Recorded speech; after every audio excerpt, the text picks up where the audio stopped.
अस्सलाम वालेकुम नाज़रीन, आप देख रहे हैं programme the review Kamran Yusuf और शहबाज राना के साथ। द रिव्यू में हम पाकिस्तान की मईशत, खारजा अमूर और नेशनल सिक्योरिटी से जुड़े मामलात पर बात करते हैं। इन दिनों पाकिस्तान के अंदर जो सियासी दर्जे हरारत है वो अरूज पर है और आपको पता है कि उसकी वजह यह है कि जब से अपोजिशन जमातों ने वज़ीर-ए-आज़म इमरान खान के खिलाफ तहरीके अदम एतमाद पेश की है कौमी असम्बली के अंदर, तो उसके बाद से हम देख रहे हैं कि जो दोनों अतराफ से जो जुमलों का तबादला है वो काफ़ी तेज़ है।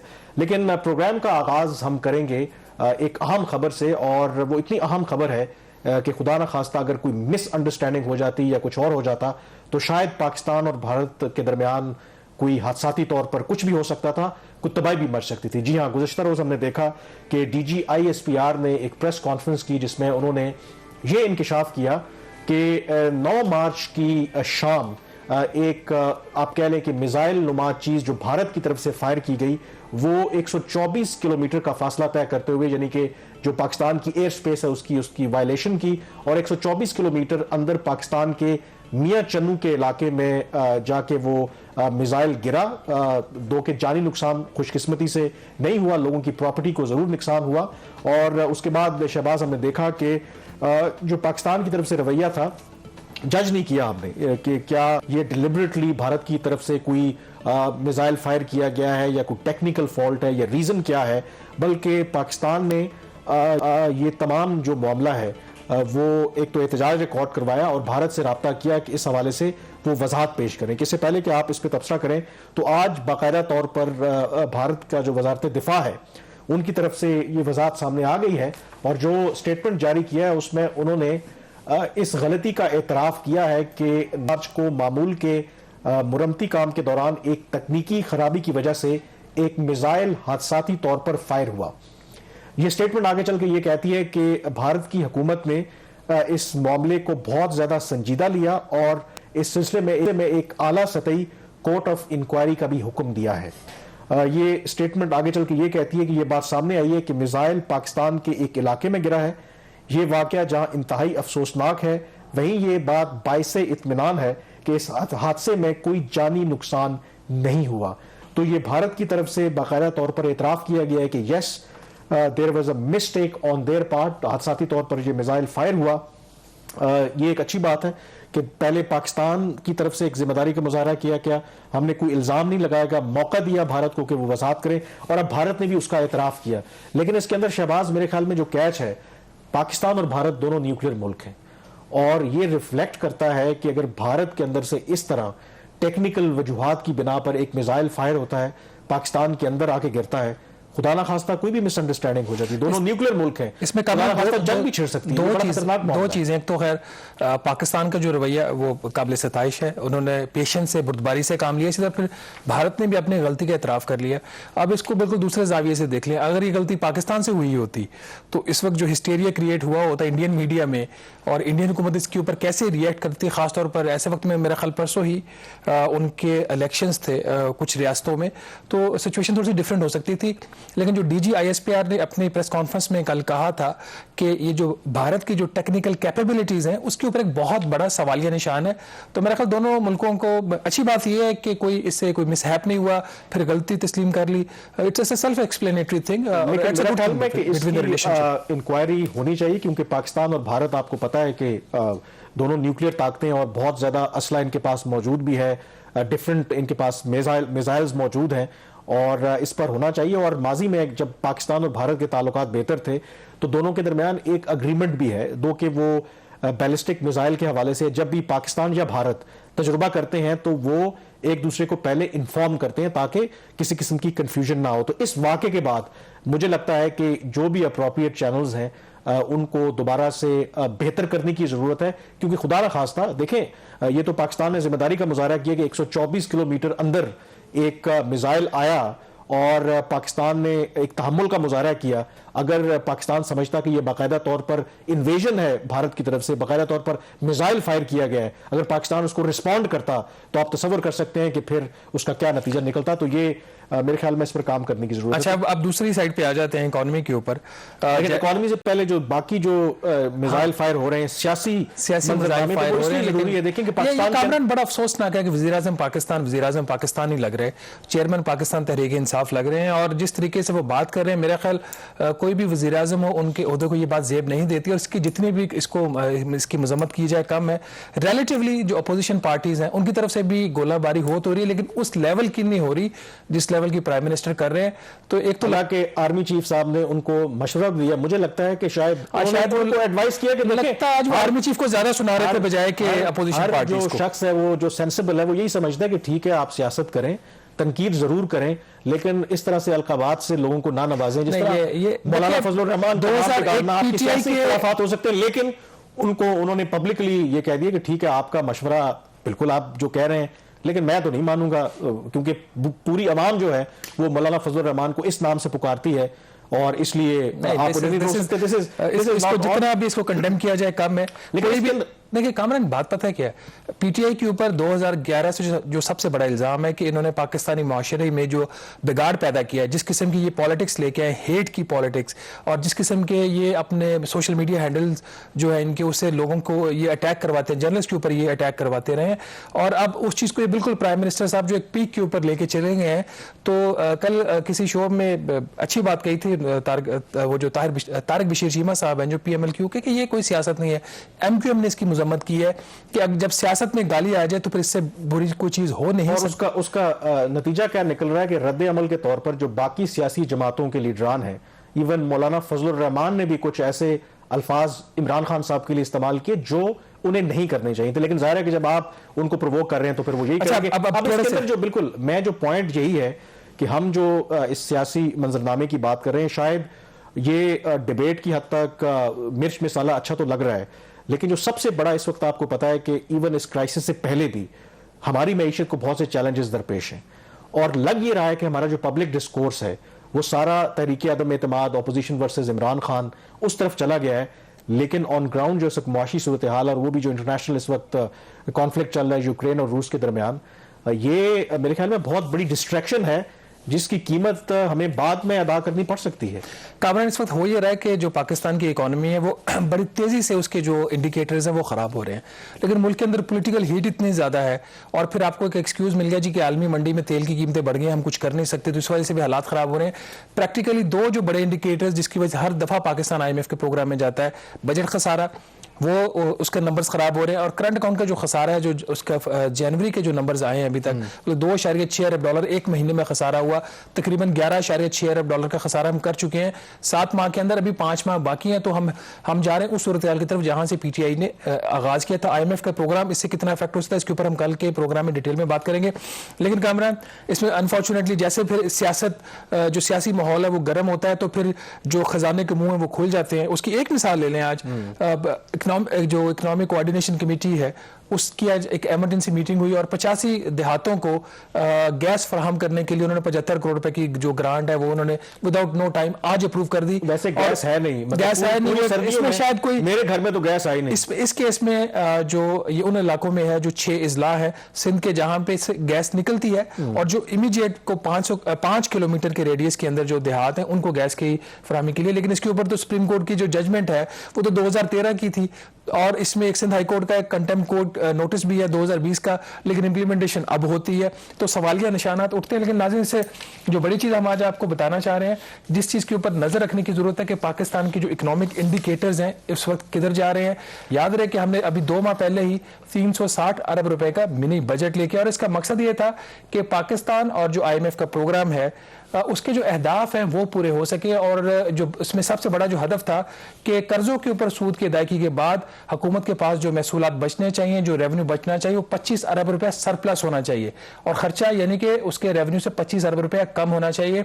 लेकिन जो वजारत खजाना की अपनी एक नई रिपोर्ट जो मिड टर्म रिव्यू रिपोर्ट है जो काबीना में सबमिट करवाई गई है, उसके मुताबिक इस सूरत हाल में अभी जो प्राइम मिनिस्टर का रिलीफ पैकेज का उसका इम्पैक्ट शामिल नहीं है। जो पहले हमने एक सरप्लस दिखाना था 25 अरब का, अब तकरीबन 665 अरब रुपए का हम खसारा दिखा रहे हैं। और ये एक इंडिकेटर देखने में तो कुछ 700 अरब रुपए के करीब ये आपको नंबर नजर आ रहा है, लेकिन इसकी जो इंप्लीकेशन है वो ये है कि इस सोचो कि पाकिस्तान और IMF के जो मुज़ाकरात हैं वो चल रहे हैं, जो आज मुकम्मल होना थे, नहीं हो सके इन्हीं वजूहात की बिना पर। उसकी वजह से IMF का पाकिस्तान के ऊपर मजीद दबाव आ सकता है कि आपको नए टैक्सेस भी लगाने पड़ सकते हैं, अपने अखराजात में भी कमी करनी पड़ सकती है। तो इसके अंदर बहुत सारी ऐसी चीजें इसमें ये इसके बावजूद है कामरान कि जो FBR का हदफ था वो पहले जो 5,829 अरब रुपया था वो बढ़ा के पहले 6100 अरब रुपया कर चुके हैं। ये अलहदा बात है कि चेयरमैन FBR जो है मंथली टारगेट्स को रिवाइज नहीं कर रहे कि वो क्लेम करना चाहते हैं मेरा 270 अरब रुपए का इजाफी रेवेन्यू, जो इजाफी नहीं है जब टारगेट्स आपके रिवाइज हो जाते हैं। जो हुकूमत को हिट पड़ रही है, नॉन टैक्स रेवेन्यू का इनका हदफ था तकरीबन 21 खरब रुपए के करीब, वो इनका कोई 17 खरब भी अब नहीं हो रहा। तो इस एज अ रिजल्ट दूसरी तरफ से जो अखराजात हैं उसमें जो करंट अखराजात हैं इनके, उसमें कुछ 200 अरब रुपए का इजाफा दिखा रहे हैं। इसमें उसका इंपैक्ट पूरा शामिल नहीं है। जो प्राइम मिनिस्टर का रिलीफ पैकेज है 246 अरब रुपए का, तो जो बजट का खसारा है, जो ओवरऑल बजट का खसारा वफाकी हुकूमत का इस साल प्रोजेक्टेड अब हो गया वो 4,308 अरब रुपया, जो कि हुकूमत के अपने अहदाफ से कोई 325 अरब रुपया ज्यादा, और उससे बढ़कर पाकिस्तान की तारीख का सबसे बड़ा खसारा होगा। और मैं सिर्फ आखिरी इसके ऊपर जुमला ये कहूंगा, आज जब वज़ीर आज़म साहब का जलसा था तो उन्होंने एक दफा फिर कहा कि मुल्क के ऊपर जो कर्जों का बोझ था वो तो पिछले लाद दिया, मैंने तो कुछ भी नहीं किया। तो नंबर्स खराब होना शुरू हो गए हैं, सियासत में जो है वो तेजी आ रही है, लोगों की सारी तवज्जो सियासत की तरफ जा रही है, इकॉनमी के ऊपर जो तवज्जो अब हटना शुरू। लेकिन आप ये बातें तो कर रहे हैं, लेकिन इससे पहले उन्होंने कराची में भी और कामरे में भी जो आज उन्होंने खिताब किया, उन्होंने तो ये कहा कि जो मईशत है वो सही समत में जा रही है। उनके इंडिकेटर्स उनके बकौल कि हमने जो टैक्सेस में रिकॉर्ड इजाफा हो रहा है और जितना ज्यादा टैक्स हम इकट्ठा कर रहे हैं इसी वजह से आवाम के लिए जो रिलीफ का पैकेज ऐलान किया वो हमने किया। दूसरा वो कह रहे हैं कि रेमिटेंसेस का वो ठीक है, रेमिटेंसेस इजाफा हो रहा है, कोई शक वाली बात, वो कह रहे हैं कि मुल्क की मईशत तो बड़ी जबरदस्त इजाफा हो रहा है, और आप ये कह रहे हैं कि बिल्कुल हमारी मईशत तो कहीं और जा रही है। जब बजट पेश किया गया था तो जो वफाकी हुकूमत का नेट रेवेन्यू एस्टिमेटेड था वो था 4,497 अरब, 4500 अरब रुपए का एस्टिमेटेड रेवेन्यू वफाकी हुकूमत था। अब बावजूद इसके कि FBR की बकौल वज़ीर साहब के रिकॉर्ड कलेक्शन है, बावजूद इसके कि हर चीज हरी और कुछ भी खराब नहीं है, नाज़रीन जो अब रिवाइज नंबर हुकूमत पाकिस्तान का अपना वजारत खजाना का पाकिस्तान की वफाकी कबीना को बताया गया है, जो हुकूमत का नेट उसका रेवेन्यू होगा 30 जून 2022 को वो 4,153 अरब रुपया है। तो नाज़रीन सवाल यहाँ पे ये पैदा होता है, अगर सब कुछ अच्छा है, सारे अहदाफ हासिल हो रहे हैं, FBR का रेवेन्यू सरप्लस में है, तो वफाकी हुकूमत की खालिस्तान आमदनी जो है उसमें ये कमी कहां से हो रही है, इसके ऊपर सीरियस क्वेश्चंस हैं। लेकिन हम यहाँ पे लेंगे एक छोटी सी ब्रेक, और ब्रेक के बाद बात करेंगे हम डॉक्टर एम इस्माइल साहब से, उनसे पूछेंगे कि वो इन इकोनॉमिक कंडीशंस को कैसे देखते हैं कल अगर उनकी पार्टी इक़्तिदार में आ जाती है। स्टे विद अस।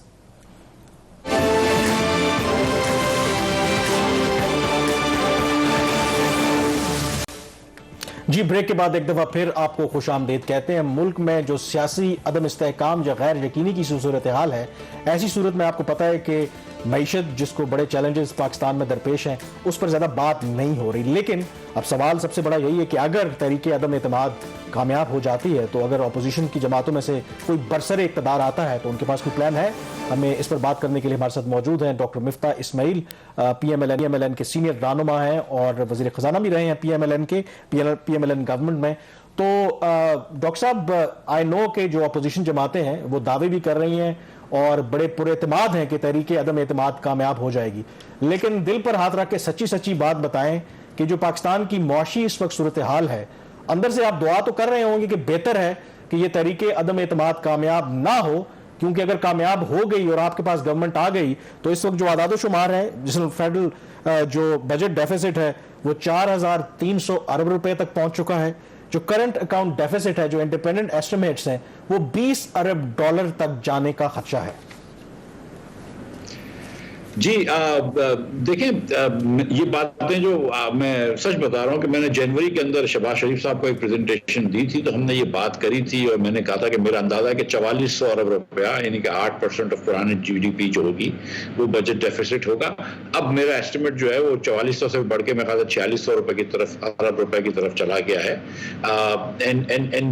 उस वक्त 16-17 अरब डॉलर लग रहा था, अब 21 अरब डॉलर की करंट अकाउंट डेफिसिट है। ये बात एकदम दुरुस्त है कि खान साहब उस मुल्क को इस नहज पे लेकर आ गए हैं कि जहां पर किसी को वजारत उज़्मा लेना भी जो है वो एक पॉइजन चैलिस है, एक बड़ा मुश्किल मरहला है। लेकिन बहरहाल ये हमारा मुल्क है और जितनी देर खान साहब रहेंगे उतना इसके अंदर और बिगाड़ करेंगे। और जिस किस्म की अभी इन्होंने गुफ्तगू फरमाना शुरू कर दी है गाली गलौज की, और जिस किस्म का रवैया फस्तायत का इन्होंने अपना लिया है, तो मेरा नहीं ख्याल है कि खान साहब तो अब तो मेरे ख्याल से एक सिक्योरिटी रिस्क है अगर खान साहब को रहने दिया जाए। डॉक्टर मिफ्ता, अगर आप डेफिनेटली आप लोगों ने अगर नो कॉन्फिडेंस मूव किया तो आपके पास एक बैकअप प्लान है। कल आप लोगों की अगर हुकूमत बनती है इत्तेहादी जमातों की, तो यहाँ से आप आगे जाएंगे कैसे? आपका प्लान क्या है कि आप ये जो मौजूदा प्राइम मिनिस्टर साहब ने पैकेज भी दे दिया 160 से जो है वो पेट्रोल कम करके 150 कर दिया, टैक्स एमनेस्टी भी दे दी, तो ये जो प्राइम मिनिस्टर का पैकेज है और सेकंड उसकी जो टैक्स एमनेस्टी, आप इसको ऑन करेंगे और कंटिन्यू करवाएंगे या फिर आप समझते हैं कि इसको रिवर्स करने की जरूरत है?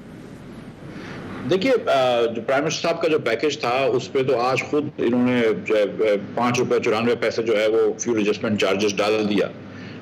तो नेट पिछले महीने से इस बार उनके वज़ीर लिख रहे थे कि ₹2 शायद ₹2.20 बिजली बढ़ जाएगी।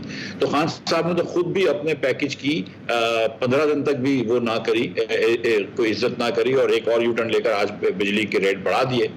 और मेरा ये ख्याल है कि शायद 15 तारीख को पेट्रोल की कीमत भी बढ़ा देंगे खान साहब। खान साहब का तो ऑब्वियसली मुस्तकिल मिजाजी जो है वो उनका एक बहुत बड़ा वो नहीं है, एसेट इनका नहीं है, असासा नहीं है। जहाँ तक हमारा ताल्लुक है तो देखें, इन चीज़ों को देखना पड़ेगा। हमारी जो कोशिश है, और शाहज़ाद भाई अगर मैं आपको फ्रैंकली बताऊं कि देखें, अगर हमारी हुकूमत एक इलेक्शन जीत कर मैंडेट लेकर 5 साल का आती है तो हमारी जो सोच होगी, जो हमारे काविशें होंगी वो डिफरेंट होंगी। अगर हुकूमत चंद हफ्तों के लिए आती है कि सिर्फ आपने केयर टेकर को लाना है, कुछ इलेक्टोरल रिफॉर्म करने और फिर इलेक्शन की तरफ जानी है, तो जाहिर है कि आप फंडामेंटल चेंजेस नहीं करेंगे।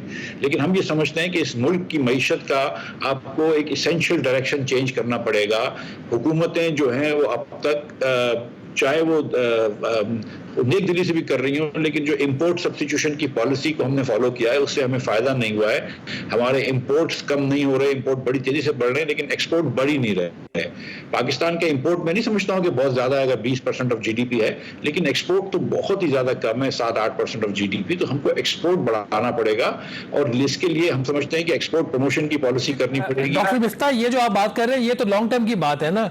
अभी शॉर्ट टर्म में सूरत हाल ये हो रही है कि ऑन एन एवरेज आपका 2 अरब रुपए का माहाना, 2 अरब डॉलर का आपका माहाना करंट अकाउंट का खसारा है। बजट डेफिसिट जो वफाकी हुकूमत का प्रोजेक्टेड है, वो जो जैसे अब 43 अरब रुपए की वो बात कर रहे हैं, वो जीडीपी के नंबर वाइज भी ले ले तो ये फिर भी ये अच्छा खासा बन जाता है। तो इमीडिएटली तो आपको कुछ ना कुछ करना पड़ेगा ना, आप हर चीज ऑटो पे तो नहीं छोड़ सकते।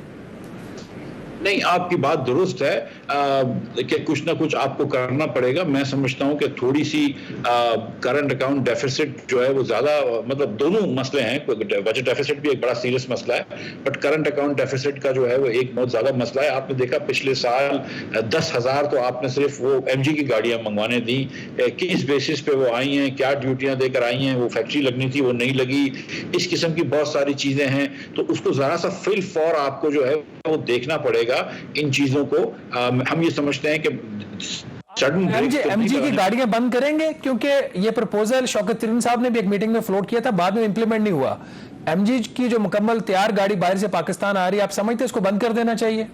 देखिए, मैं तो एक मिसाल दे रहा था। एमजी की गाड़ी, एक पर्टिकुलर गाड़ी की ब्रांड की मैं बात नहीं करूंगा और ना खुदा ना खास्ता किसी एक ब्रांड को कोई वो करेंगे, लेकिन मतलब एक बात थी कि वो एक गाड़ी की फैक्ट्री लगनी थी और हमारी जो पॉलिसी थी उसके तहत तो 100 गाड़ियां आप मंगवा सकते थे कम ड्यूटी पे। उसके बाद तो आपने यहाँ गाड़ियां बनवानी थी, 10,000 गाड़ियां कैसे आ गई मेरी समझ से बाहर है। तो ये जो हुकूमत में बहुत सारी चीजें हुई हैं, ये चीजें फौरन खत्म कर देंगे। ये जो आप जो मतलब ये कि एक हुकूमत की कंपनी एक हफ्ते में इस केस में जो रेगुलेटरी ड्यूटी इन्होंने लगाई है, वो गाड़ी की जो कीमत है वो वैसे ही 30 लाख रुपए, उसमें कोई इजाफा हुआ कि 90 लाख रुपए की होगी है, तो शायद वैसे ही वो आउट ऑफ रीच होगी है। तो अब मजबूरी है, या तो वो ये इंपोर्ट बंद कर देंगे या यहां पे उनको लोकली प्रोड्यूस करना पड़ेगा। लेकिन आगे बढ़ते हैं। अब इशू ये है कि ये जो गवर्नमेंट तहरीक इंसाफ जब आई, जाहिर है कि जो इनके जो सपोर्टर्स थे उनको बहुत ज्यादा उनसे एक्सपेक्टेशंस थी कि उनके पास एक पूरा प्लान मौजूद है। लेकिन लगा यही कि जब उन्होंने चार्ज संभाला तो तब अंदाजा हुआ कि वो तो तैयारी के साथ आए नहीं थे। अब क्योंकि आप इतने कॉन्फिडेंट हैं कि तरीके अदम एतमाद आपकी कामयाब हो जाएगी, तो क्या अपोजिशन जमातों के पास, PMLN के पास, क्या आपने होमवर्क किया हुआ है, या इस वक्त सिर्फ आप कोशिश कर रहे हैं कि किस तरह से आपने 172 का नंबर पूरा करना है, जब गवर्नमेंट में आ जाएंगे तो फिर देखेंगे? होमवर्क कर रहे हैं क्या बिहाइंड द सीन आप, अगर गवर्नमेंट मिल जाती है आपको? तो देखिए, सच्ची बात यह है कि जाहिर है कि हमारे लोग जो हैं वो काम कर रहे हैं इस पे। हमारी एक मईशत की टीम है जिसका एक प्रूवन रिकॉर्ड है, और नॉट जस्ट मईशत की, एनर्जी के अंदर हमारे पास टीम है जिसका प्रूवन रिकॉर्ड है। दीगर जगहों पे हमको ये काम आते हैं। खान साहब के पास तो ना सिर्फ प्लान थे, ख्याली पुलाव जो होते हैं वो प्लान नहीं होते, और खान साहब के पास टीम तो बिल्कुल नहीं थी। मैं समझता हूँ कि जो एक बड़ा मसला खान साहब की टीम में ये था, झूठ बोलने के अलावा, वो ये था कि सचमुच ये IQ चैलेंज थे। लोग, इनको काम नहीं आता था, इनको समझ नहीं थी। और ये जिस किस्म के आप देखें ना कि 1,40,000 टन आपने यूरिया पिछले 4 महीनों में स्मगल करा दिया। ये यूरिया जो $30 की मार्जिनल कॉस्ट है, जिस गैस पे वो आप $2 की दे रहे हैं, वो यूरिया जो कि बेसिकली गैस है, उसको आपने स्मगल करवा दिया ईरान और सेंट्रल एशिया। आप मतलब एक ही हफ्ते के अंदर आप बिजली वो अपने फर्नेस ऑयल मंगवा भी रहे हैं, एक्सपोर्ट भी कर रहे हैं। आपने 1296 मिलियन यूनिट्स के आपने फर्नेस ऑयल से बना लिए, 600 मिलियन यूनिट आपने डीजल से बना लिए, तो फिर सर्कुलर डेट तो बड़े ना। ये थोड़ी थोड़ी मैनेजमेंट तो अच्छी करें ना। मैं ये बात समझता हूं कि दुनिया भर में जो है इस वक्त पेट्रोल महंगा है, मैं ये बात समझता हूं कि कमोडिटीज महंगी हुई हैं, लेकिन जिस किस्म का रवैया इनका है और जिस किस्म की मिसमैनेजमेंट इनकी है, आप देखें कि 27 फरवरी को इन्होंने ₹5 और डॉक्टर साहब, जो आप बातें करें, मैंने आपका प्लान पूछा था, आप जो गवर्नमेंट को सजेशंस दे रहे हैं, लगता ये कि आप तो इस गवर्नमेंट को 2023 तक अपनी जो मुद्दत है वो पूरी करते देख रहे हैं, तब आप उनको मशवरे दे रहे हैं। मतलब क्योंकि लोगों की, या जो आपके सपोर्टर्स हैं, उनकी एक्सपेक्टेशन तो यही है कि शायद तहरीक अदम एतमाद कामयाब हो जाएगी, और फिर अगर आपकी जमात आती है या कोई और जमात आती है तो उनके पास तहरीक इंसाफ से बेहतर प्लान होगा और वो उसको एक्सिक्यूट करेंगे right from the day one. भाई, मैं बिल्कुल इस गवर्नमेंट को कोई मशवरा नहीं दे रहा हूं। मैं तो आपको एक बात कह रहा हूं कि तो लो IQ गवर्नमेंट है, IQ चैलेंज गवर्नमेंट, इनको तो कुछ भी नहीं आता है। तो नाअहल की एक डिफरेंट किस्म हो गई है। मैं तो ये बात कर रहा हूं कि इस वक्त फिल फॉर क्या हो सकता है। और अगर जो देखें, अगर हमारी हुकूमत 2-3 महीने के लिए आएगी तो 2-3 महीने में हम बहुत सारी चीजें तो नहीं कर सकते, ये तो आवाम भी समझती है। उसके बाद इलेक्शन में जाएंगे, आवाम का पूछेंगे आवाम से कि किसको चाहते हैं आप, वापस इमरान खान को लेके आना चाहते हैं, महंगाई बर्दाश्त करना चाहते हैं, अनएम्प्लॉयमेंट। वो तो हो जाएगा, लेकिन एक डॉक्टर मिफ्ता इस्माइल, आपके सामने जो सबसे बड़ा सवाल खड़ा होगा वो है IMF का प्रोग्राम। इस वक्त जो पाकिस्तान और IMF के मुज़ाकरात है उसमें कोई खास पेशरफ्त नहीं होती हुई नजर आ रही आज तक। कल का पता नहीं क्या होता है। तो आप क्या समझते हैं कि जो भी नई हुकूमत आती है उसको एक नया IMF का प्रोग्राम लेना पड़ेगा, जो इस वक्त आपके एक्सटर्नल के और फिस्कल के इंडिकेटर्स हैं, या पाकिस्तान और नई हुकूमत जो भी हो, या अगर ये भी कंटिन्यू करते हैं, ये बगैर IMF के सर्वाइव कर सकते हैं? देखिए, इनका मुझे नहीं पता है, लेकिन मैं ये समझता हूं कि ये जो 3 ट्रांशें रह गई हैं, मई, जून की और सितंबर की, इधर तक तो IMF का प्रोग्राम जरूर कंटिन्यू करना चाहिए। और उस वक्त IMF का प्रोग्राम कंटिन्यू ना करना, जिस मुल्क में आपको इस बार $20-21 अरब का करंट अकाउंट डेफिसिट होगा, आपको $14 बिलियन का मेरे ख्याल से डेट वापस करना है इस साल, तो आपको $35 अरब की कम से कम नेट बोरोइंग की जरूरत है। 13 हो गई है, तो 21-22 अरब और भी लेने हैं, और मैं इसमें तो वो लायबिलिटीज भी शामिल नहीं कर रहा हूं। तो इस वक्त तो नागुज़ीर है कि IMF का प्रोग्राम सितंबर तक रखा जाए। उसके बाद क्या हुकूमत सोचती है, उसका फैसला आई थिंक अभी नहीं हो सकता। चलिए, बहुत शुक्रिया डॉक्टर साहब, आपने ज्वाइन किया। लेट्स सी, क्योंकि जाहिर है कि जब आप अपोजिशन में होते हैं उस वक्त दावे करना आसान होते हैं, और उसकी रिफ्लेक्शन हमें खुद वज़ीर-ए-आज़म इमरान खान जब अपोजिशन में थे बहुत बड़े बड़े दावे करते थे कि शायद 90 डेज़ के अंदर वो पाकिस्तान की तकदीर बदल देंगे, लेकिन आज तकरीबन 4 साल होने को हैं, और इवन कि ये इंडिपेंडेंट राय भी है कि जिस तरीके से हालात जो हैं ख़राब हुए हैं, इससे क्लियर कट अंदाज़ा होता है कि उन्होंने प्रॉपरली अपना होमवर्क नहीं किया था। तो लेट्स सी कि अगर वाकई ही अपोजिशन कल इंतखाबात जीत कर या तहरीक अदम एतमाद की सूरत में इक़्तिदार में आ जाती है, तो क्या इनके पास कोई बेहतर प्लान मौजूद है। यहाँ पे ब्रेक लेंगे, और ब्रेक के बाद बात करेंगे कि पाकिस्तान एयरफोर्स में जो जदीद साख्त के चीनी लड़ाका तैयारे J-10C की बाकायदा तौर पर शमूलियत की गई है, उस हवाले से बात करेंगे।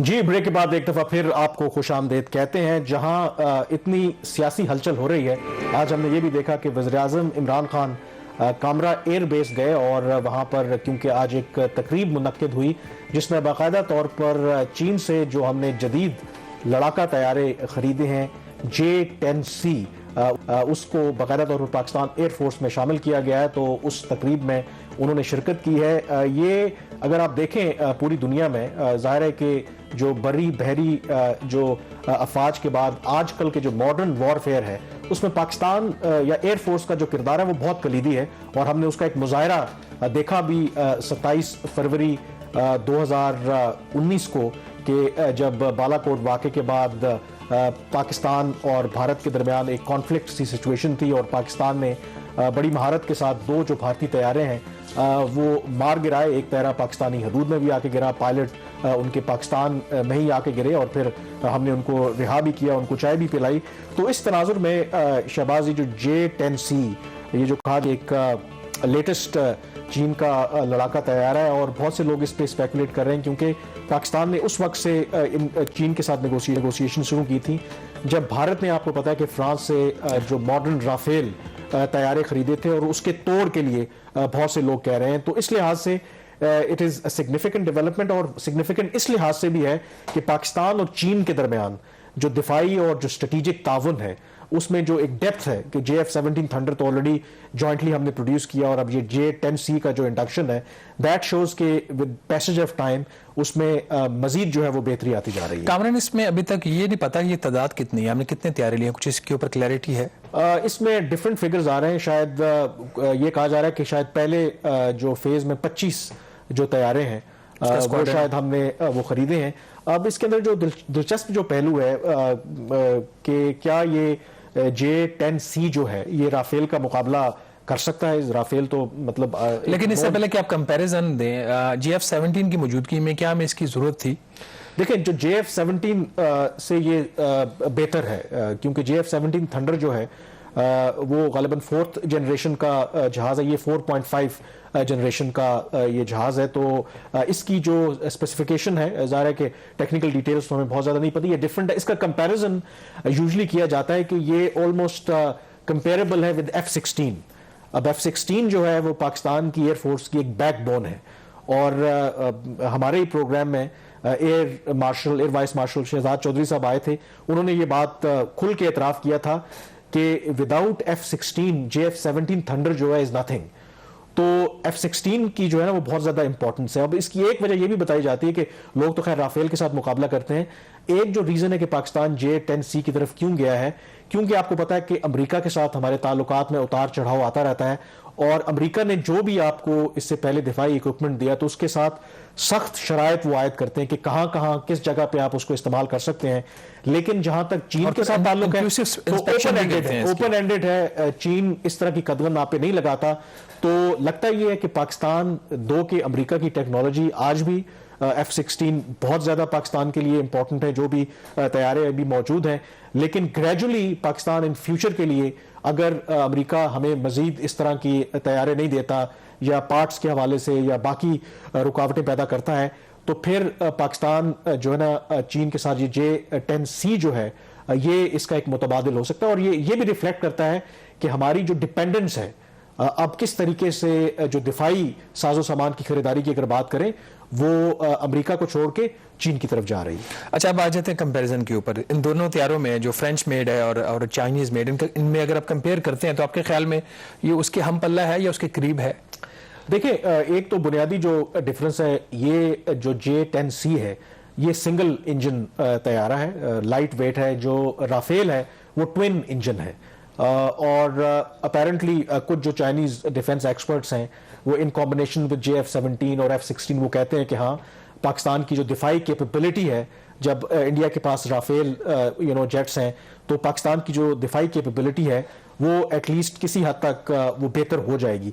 लेकिन अगर आप हेड टू हेड वो कहते हैं कि जो मैंने मुख्तलिफ जो आर्टिकल्स पढ़े, अगर कंपेयर करें J-10C और राफेल का, तो वो कहते हैं कि उतना कंपैरिजन बनता नहीं है। जो राफेल है वो ज़्यादा एडवांस है, ज़्यादा वेल इक्विप्ड है, ज़्यादा वो जो उसके अंदर जो मिसाइल सिस्टम जो कैरी कर सकता है वो कई जनरेशन्स अहेड है कंपेयर टू कि जो J-10C जो भी मिसाइल वो कैरी कर सकता है। तो इस लिहाज से, और दूसरा जो आई थिंक एक जो डिफरेंस है वो ये भी है कि राफेल जो है वो ट्राइड एंड टेस्टेड है।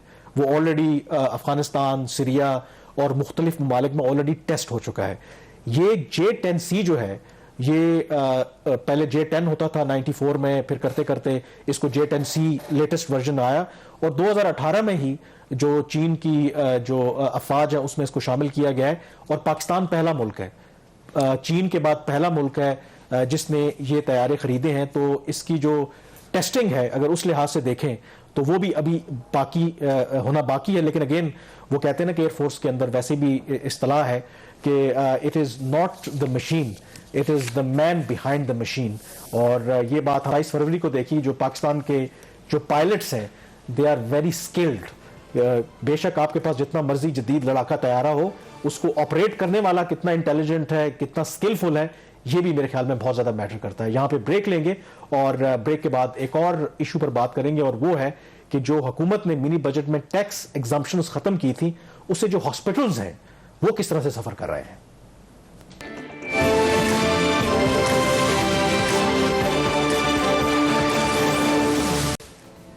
जी, ब्रेक के बाद एक दफ़ा फिर आपको खुशामदीद कहते हैं। हुकूमत ने कुछ अर्सा पहले जो मिनी बजट पेश किया उसमें बहुत सी जो टैक्स एग्जाम्पशंस थी वो ख़त्म की, और शहबाज उसमें एक जो एग्जाम्पशन जो ख़त्म की ऑफ कोर्स के हॉस्पिटल्स से रिलेटेड थी।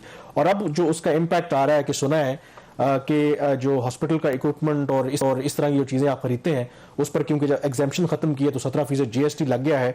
तो उससे सुना है कि जो हॉस्पिटल का दो के ज़ाहिर है कि फलाह बहबूद और वेलफेयर का बेसिकली ये हिस्सा समझा जाता है, तो उनको काफ़ी मसाइल का सामना है। हेल्थ सेक्टर से रिलेटेड दो मेजर चेंजेस आई थी इस मिनी बजट में। एक तो हुकूमत ने अद्वियात जो है उसका रॉ मटेरियल उसके ऊपर 17% GST लगा दिया और उसको जीरो रेट कर दिया गया। ठीक है, हुकूमत का ये दावा था कि जी इससे दवाइयों की कीमत नहीं बढ़ेगी क्योंकि जो भी इसका रिफंड होगा वो हुकूमत पे कर देगी।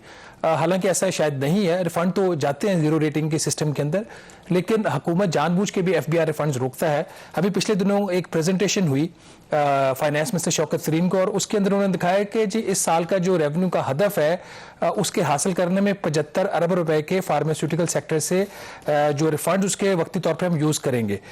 तो प्रैक्टिकल हालात तो ये। दूसरी जो जिसकी तरफ आप इशारा करें ये ज्यादा थोड़ा सा सीरियस मसला है। पाकिस्तान के अंदर चूंकि चैरिटी का और डोनेशंस का बहुत ज्यादा काम है और सरकारी अस्पतालों की जो हालात है वो तो आपको पता है, प्राइवेट जो हॉस्पिटल्स है वो हर बंदे की रीच में नहीं है।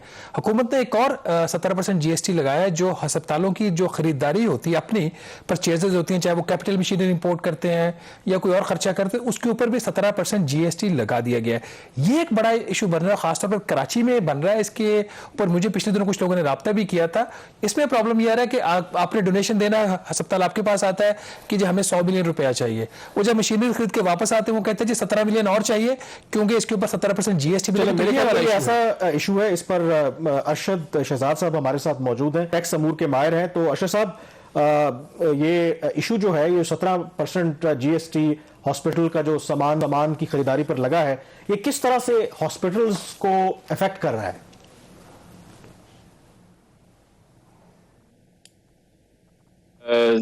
जो हॉस्पिटल सप्लाईज थी अरशद साहब, आपको आवाज आ रही है? जी मुझे बिल्कुल आपकी आवाज आ रही है। जी जी, प्लीज कैरी ऑन।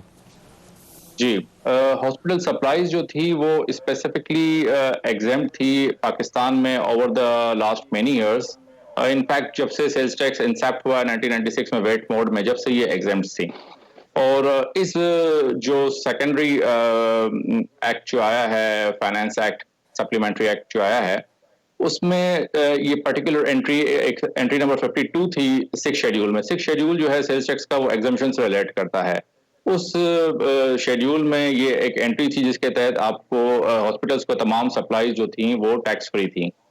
वो एंट्री जो है इस बजट में इन्होंने मिनी बजट में इन्होंने ओमिट कर दी है, और by virtue of the omission अब जितनी भी सप्लाईज होंगी, जिस किस्म की भी परचेजेस हॉस्पिटल्स की होंगी, डेफिनेटली हॉस्पिटल्स की जो परचेजेस हैं वो सिर्फ हेल्थ केयर सेक्टर के लिए ही हैं, वो तमाम टैक्सेबल हो जाएंगी।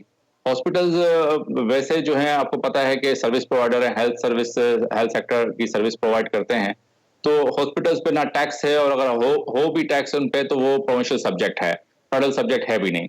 तो जो भी टैक्स उनकी परचेज पर लगेगा वो टैक्स उनको डेफिनेटली डाउन, कोई उनके लिए कोई एडजस्टमेंट है ना, कोई रिफंड का मैकेनिज्म है, तो वो इवेंचुअली जो कॉस्ट है हॉस्पिटल की, ऑपरेटिंग कॉस्ट है, उसको इंक्रीज करेगा और वो डेफिनेटली पास ऑन हो जाएगी पेशेंट को। तो इनडायरेक्टली ये पेशेंट्स के ऊपर टैक्स लग जाएगा और उनकी कॉस्ट ऑफ जो हेल्थ केयर सर्विसेज है वो इंक्रीज हो जाएगी to the extent of whatever the component जो भी चार्ज होगा उन सप्लाईज पर। अच्छा अरशद साहब, उस वक्त जब ये मिनी बजट में ये इकदाम किए गए तो शौकत तरीन साहब ने ये फरमाया था कि हुकूमत सब्सिडी देगी अस्पतालों को अगर उसके ऊपर कोई एडिशनल इम्पैक्ट आता है। तो गालबन बात वो शायद कर रहे थे सरकारी अस्पतालों की। आपके ख्याल में ऐसा कोई प्लान आपने सुना या आपके नॉलेज में आया कि जी ये वाकई हुकूमत सब्सिडी दे रही है गवर्नमेंट अस्पतालों को भी और प्राइवेट हॉस्पिटल्स को भी? देखिए, गवर्नमेंट के पास डेफिनेटली एक लिमिटेड रिसोर्स है। ऑलरेडी पाकिस्तान में जो हेल्थ सेक्टर है वो गवर्नमेंट तो 30% around, according to the study 30% contribution government का है और 70% जो है वो प्राइवेट सेक्टर है। अगर गवर्नमेंट सब्सिडी देने की पोजीशन में होती तो डेफिनेटली गवर्नमेंट जो है जो 70% जो कंट्रीब्यूशन प्राइवेट पब्लिक पार्टनरशिप से चल रहा है वहां पर गवर्नमेंट कंट्रीब्यूट करती। गवर्नमेंट जिस हद तक अपने रिसोर्सेज के साथ कंट्रीब्यूट कर सकती है, जो हमारे पास फिजिकल स्पेस मौजूद है, उसमें डेफिनेटली आपको पता है पीएसडीपी और हेल्थ सेक्टर के लिए बहुत लिमिटेड हमारे पास एक रह जाती है बजटिंग। तो इस सूरत हाल में अब अपेरेंटली तो नहीं लगता कि गवर्नमेंट चाहे भी तो इसको जो है वो किसी तरीके से ऑफसेट कर सकती है। इसीलिए इस किस्म के जो टैक्सेस हैं वो। अच्छा शहजाद साहब, आपके सुनने में क्या आ रहा है, जो हॉस्पिटल्स हैं उनको किस किस्म के मसाइल का सामना करना पड़ रहा है? क्या कुछ हॉस्पिटल्स आपके नॉलेज में है कि जिनकी कोई एक्सपेंशन प्लान्स थे वो भी अफेक्ट हो रहे हैं? देखिए, कराची में आपको पता है कि काफी हॉस्पिटल्स जो हैं, इंडस बहुत बड़ी एक्सपेंशन कर रहा है यहाँ पर, एमएमआई काफी एक्सपेंशन कर रहा है। तमाम हेल्थ सेक्टर आफ्टर कोविड आपको पता है कि काफी ज्यादा जो है ऑलरेडी पाकिस्तान में जो हेल्थ की फैसिलिटीज हैं वो बड़ी लिमिटेड हैं। तो हेल्थ के अंदर काफी एक्सपेंशन की गुंजाइश है और काफी प्राइवेट सेक्टर डेफिनेटली जो है वो काफी एक्सपेंशन कर रहा है और कोशिश कर रहा है कि किसी तरीके से पार्टिसिपेट करे और जो अंडर प्रिविलेज क्लास है उसको हेल्थ की जो एसेंशियल सर्विसेज हैं वो प्रोवाइड की जाए। तो एक्सपेंशन तो बहुत ज्यादा है। अरशद साहब, ये जो हेल्थ का ज़ाहिर शोबा तालीम और सेहत, ये तो ज़ाहिर है कि आपके आइन में दर्ज है कि हर जो शहरी है उसको उस तक रसाई होनी चाहिए। ये जो 17% टैक्स लगा है, आपको लगता है कि ये अनइंटेंशनल है on part of the government को अंदाजा नहीं था अथॉरिटीज को कि उसका इम्पैक्ट क्या हो सकता है, या वो बहुत ज्यादा इनसेंसिटिव है, उनको फर्क नहीं पड़ता, उनको ये फर्क पड़ता है कि उन्होंने अपना टारगेट जो है वो एफबीआर का टैक्स कलेक्शन का कैसे अचीव करना है? देखिए, अपेरेंटली मुझे लगता है कि शायद ये ओवरलुक हो गया है गवर्नमेंट से, बिकॉज के अगर आप देखें साइमल्टेनियसली गवर्नमेंट ने फार्मा सेक्टर से भी एग्जम्पशन विड्रॉ की है और उसकी जो एक्सप्लेनेशन गवर्नमेंट ने इशू की है वो गवर्नमेंट की जो रिटन एक्सप्लेनेशन पे हम रिलाय करते हैं, उसमें गवर्नमेंट कहती है कि जी ये क्योंकि एग्जम्पशन की वजह से जो कॉरस्पॉन्डिंग इनपुट था वो फार्मा सेक्टर को नहीं मिल पा रहा था। फार्मा सेक्टर के बहुत सारे इनडायरेक्ट इनपुट्स थे, लाइक पैकिंग था, यूटिलिटीज था, वो उनको जब एग्जाम सप्लाईज थी तो वो बर्डन उनकी कॉस्ट का पार्ट बन जाता था। तो एक तरफ तो गवर्नमेंट उसको सेक्टर को डॉक्यूमेंट करना चाहती थी और at the other hand government का क्लेम है कि गवर्नमेंट जो है वो रिलीफ देना चाहती थी कि आपकी कॉस्ट ऑफ मेडिसिन जो है वो थोड़ी सी कम हो जाएं और लोगों को जो है वो सस्ती अद्वियात मिल सकें। तो गवर्नमेंट का अगर ये इंटेंशन है, ये क्लेम है जो गवर्नमेंट ने ओपनली ये क्लेम किया है, तो डेफिनेटली अगर फार्मा सेक्टर को आपने जीरो रेट कर भी दिया गवर्नमेंट ने, और ये अलग बात है कि जो जीरो रेटिंग के जो भी उनके प्रोसीजर्स हैं, मॉड्यूल्स हैं, वो आने में बेसिकली आप बात ये कर रहे हैं शहजाद साहब के इसको भी जीरो रेट कर दिया जाए जिस तरह फार्मा के रॉ मटेरियल्स हैं। आपने वजीर खजाना या चेयरमैन एफबीआर से कोई मुलाकात की, आप उनके नोटिस में ये चीज लेके आए हैं?